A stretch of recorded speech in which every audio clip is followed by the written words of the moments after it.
masa Jokowi itu defisit keseimbangan primer itu makin berat. Apa defisit keseimbangan primer? Seperti ke rumah tangga, ya, penerimaan dan pengeluaran, ya. Nah, defisit ini basic dalam ekonomi, ya. Kalau kita tidak menerima utang, tidak bayar utang, nah itu coba kita sederhana nih ya. Jadi seorang ahli politik Islam seperti Prof. Din pasti bisa, ya.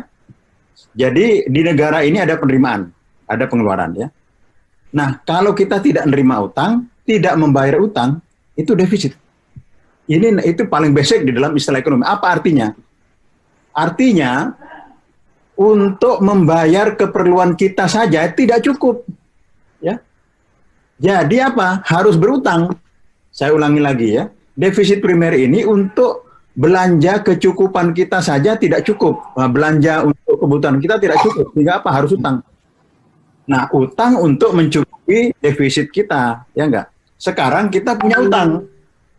Apa yang harus kita lakukan? Berutang lagi. Jika berutang untuk menutup defisit dan berutang untuk membayar bunganya, ya, yang tiap tahun itu sudah banyak. Setelah bunga muncul lagi yang jatuh tempo, membayar utang yang jatuh tempo.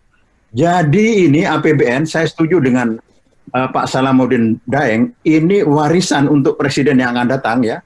Itu Prof. Din atau Pak Rizal yang mau mencalonkan siap-siap untuk menanggung, ya, 2024 itu defisit yang besar ini dan utang yang semakin besar.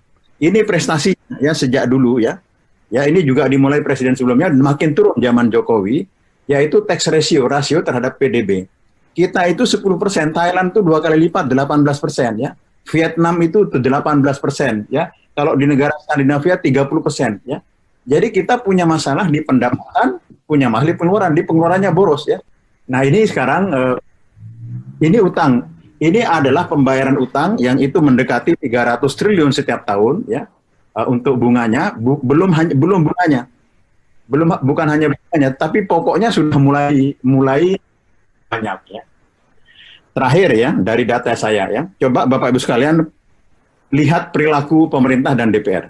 Ya, ini dari tabel ini, dari grafik ini memperlihatkan perilaku DPR dengan pemerintah yang ugal-ugalan, sehingga teman-teman yang melakukan kritik itu pantas, ya. Kita coba lihat, ya. Tahun 2019, ya. Yang merah ini adalah utang. Jadi sejak 2019 zaman Jokowi, utang itu bertumpuk-tumpuk, terus tidak pernah dikendalikan, ya.